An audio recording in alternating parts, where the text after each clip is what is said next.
क्या चारधाम यात्रा की उड़ान खतरे की पहचान? नमस्कार, भारत न्यूज लाइव में आपका स्वागत है। आज हम देवभूमि उत्तराखंड की ओर से आ रही एक ऐसी खबर पर बात करेंगे जिसने न सिर्फ लाखों श्रद्धालुओं को बल्कि पूरे देश को चिंता में डाल दिया है। हर साल की तरह इस बार भी चारधाम यात्रा पूरे शबाब पर है, लेकिन आसमान में मंडरा रहे खतरे के बादल इस पवित्र यात्रा की गरिमा पर सवाल खड़े कर रहे हैं। हम बात कर रहे हैं चारधाम यात्रा में उड़ रहे हेलीकॉप्टरों की सुरक्षा की। केदारनाथ, बद्रीनाथ, गंगोत्री और यमुनोत्री ये वो पवित्र धाम हैं जहां पहुंचने के लिए लाखों श्रद्धालु हर साल आते हैं। दुर्गम पहाड़ी रास्तों को आसान बनाने के लिए हेलीकॉप्टर सेवाएं एक बड़ा सहारा बनती हैं, लेकिन बीते कुछ समय से ये उड़ती सवारियां ही खतरे की पहचान बनती जा रही हैं। उत्तराखंड में 30 अप्रैल से शुरू हुई चार धाम यात्रा में अब तक 42 लाख से ज्यादा लोग चारों धामों के दर्शन कर चुके हैं। सबसे ज्यादा केदारनाथ में 13,08,306 श्रद्धालुओं ने दर्शन किए। इसी तरह से बद्रीनाथ धाम में 11,08,123, यमुनोत्री धाम में 6,76,397, गंगोत्री धाम में 7,51,756 श्रद्धालुओं ने दर्शन किए हैं। वहीं हेमकुंड साहिब की बात करें तो 1,48,515 श्रद्धालुओं ने अब तक यहां पर दर्शन किए हैं।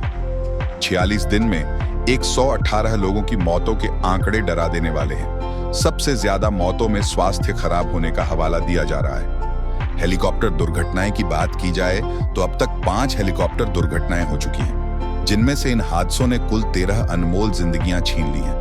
बीते 15 जून 2025 का आर्यन एविएशन का क्रैश, उसमें 7 लोगों की मौत हो गई। इस हेलीकॉप्टर की उड़ानों ने अब तक 13 लोगों की जानें के लिए।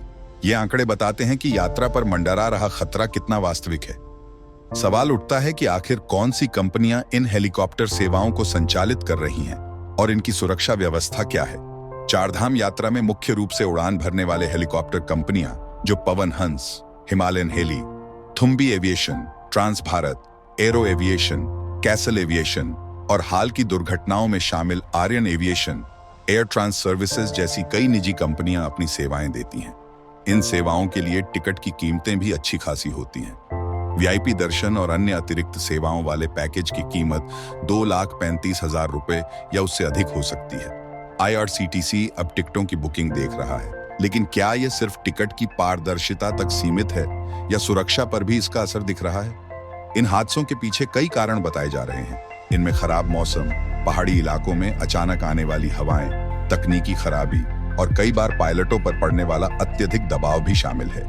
नागर विमानन महानिदेशालय DGCA अब सभी उड़ानों की बारीकी से जांच कर रहा है। हेलीकॉप्टरों के रखरखाव से लेकर पायलटों के अनुभव तक हर पहलू पर नजर रखी जा रही है। क्या हमारे पास पर्याप्त अनुभवी पायलट हैं? क्या तकनीकी स्टाफ का काम पुख्ता है? ये वो सवाल हैं जिनके जवाब तलाशने बेहद जरूरी हैं। इन हादसों ने श्रद्धालुओं के मन में एक डर पैदा कर दिया है।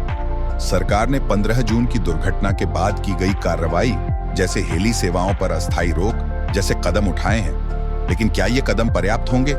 चारधाम यात्रा करोड़ों लोगों की आस्था का प्रतीक है। इस यात्रा को सुरक्षित और निर्बाध बनाना सरकार और सभी संबंधित एजेंसियों की सबसे बड़ी जिम्मेदारी है। हमें उम्मीद है कि इन हादसों से सबक लेते हुए भविष्य में ऐसी पुख्ता व्यवस्थाएं की जाएंगी जिससे देवभूमि की यह यात्रा सचमुच सुरक्षित और मंगलमय बनी रहे। फिलहाल सुरक्षा कारणों से हेलीकॉप्टर सेवाओं को रोक दिया गया है, लेकिन सवाल अभी भी कायम है। हम इस खबर पर अपनी नजर बनाए रखेंगे। आज के लिए इतना ही। नमस्कार। भारत न्यूज लाइव से जुड़ने के लिए इसे लाइक, सब्सक्राइब और बेल आइकन दबाएं।